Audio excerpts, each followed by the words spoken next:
وما كان لمؤمن أن يقتل مؤمنا إلا خطأ ومن قتل مؤمنا خطأ فتحرير رقبة مؤمنة ودية مسلمة إلى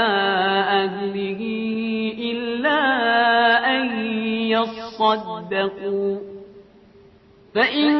كان من قوم عدو لكم وهو مؤمن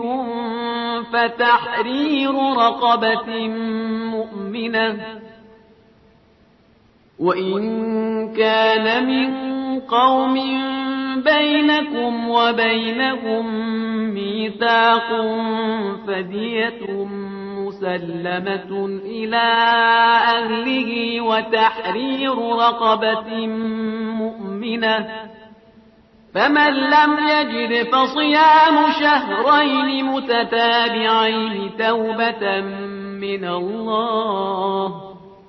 وكان الله عليما حكيما من يقتل مؤمنا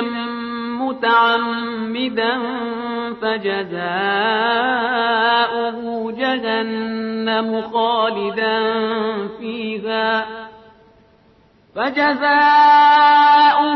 جهنم خالدا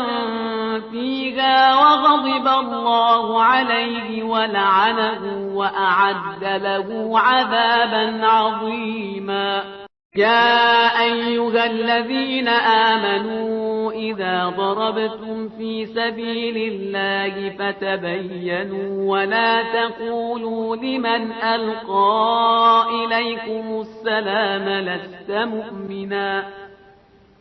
ولا تقولوا لمن ألقى إليكم السلام لست مؤمنا تبتغون عرض الحياة الدنيا فعند الله مغانم كثيرة كذلك كنتم من قبل فمن الله عليكم فتبينوا إن الله كان بما تعملون خبيرا